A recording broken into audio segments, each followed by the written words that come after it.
So let's try to move some joints on Darwin OP. So right now, so Darwin has two packages. One its default package, and one which I've created. Normally, you don't want to mess up with the default package in order to move something, because if you're wrong or if you're just trying to try or do research, and if you change the default values, then you won't have any reference to go back to. I would recommend not to touch the default values. Work with this Darwin underscore Akshay. So how do you move a joint or move a actuator on Darwin? Go to terminal, right on the top right. Type in sudo su. The password is 6 times 1. So 1 1 1 1 1 1. One tip and one issues that I have found. It doesn't matter what you run on Darwin, you have to make sure you are a sudo user. Sometimes what happens is, I will show you that like when I try to run a certain program or something, it doesn't let me do it and it gives some weird errors. So it's a good thing to do sudo su. Now sudo su means you get an administrative or root access to this computer. So if you delete a file which you're not supposed to, the thing will get damaged. So only use sudo su when you really know what you are doing.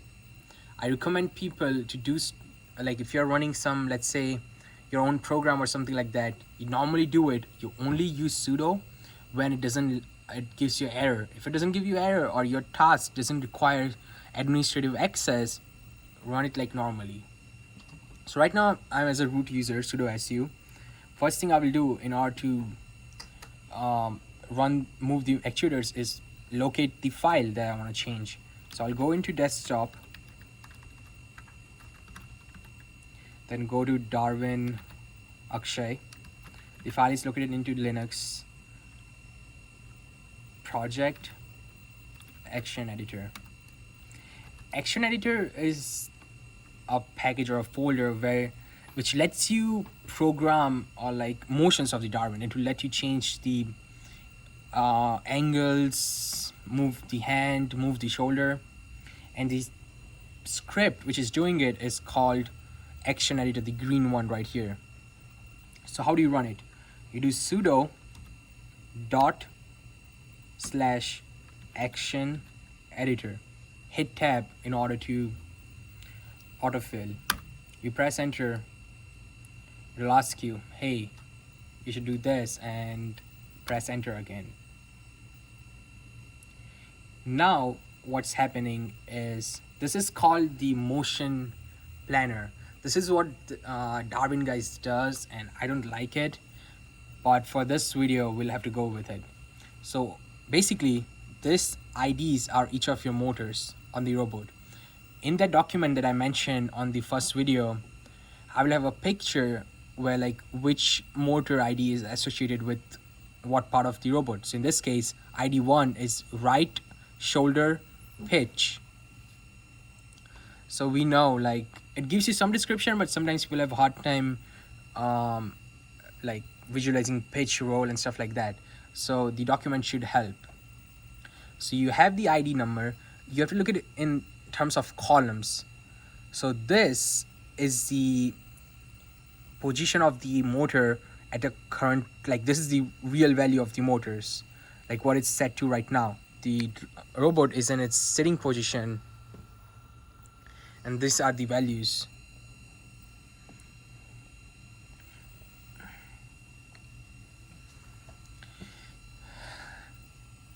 If I look at it as a I would say instructions, right? So this is the current one, this is the next set of instructions, and this is the third set of instructions. So it goes by column, and this is the timestamp. Like when this column is done, it will wait 0 seconds and then try to do second column. Then it will wait, I don't know, 125 milliseconds, and then it will do the third column. So you can program each individual motor position and then hit, type in play and press enter, and it will do that motion.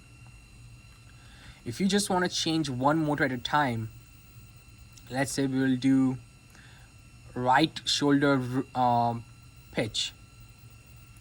So what I can do is I can do shift. I will do shift and the curly braces right here. So this is for negative, this is for positive, and when you do shift that, it will move that joint. So let me set up the camera, and right now I have that column highlighted, and I will just hit shift that curly braces, and it should move the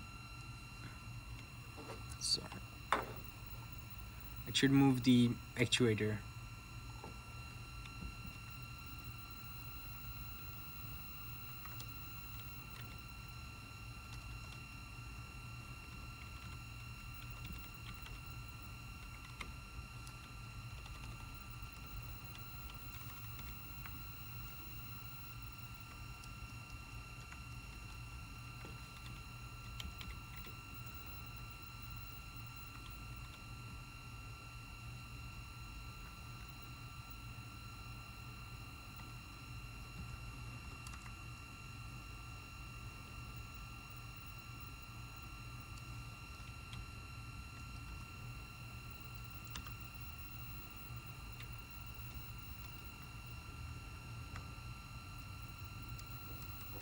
So as you can see, it's moving. Sorry, it took me a couple of seconds.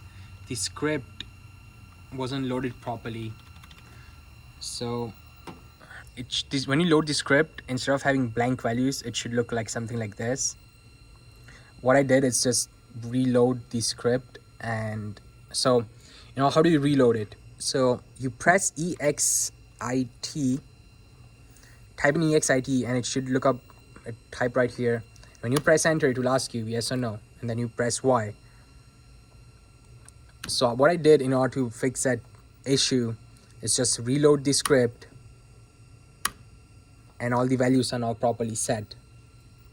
Now, once again, let's move the right shoulder backwards or forwards. So I'll set the camera. I'm doing shift curly braces.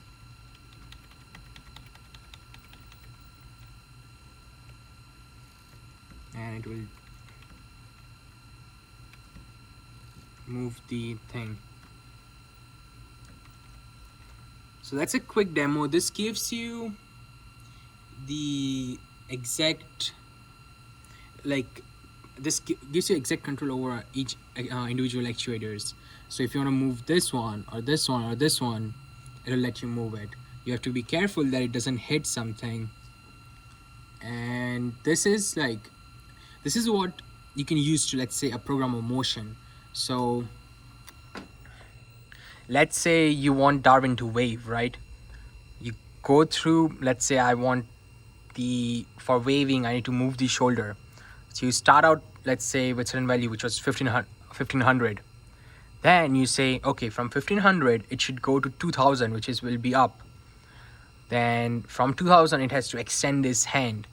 So you change that value, and you keep adding the values here, and you do it for every single motor that you want to change. And then when you hit play, it will do that motion of going through each individual steps.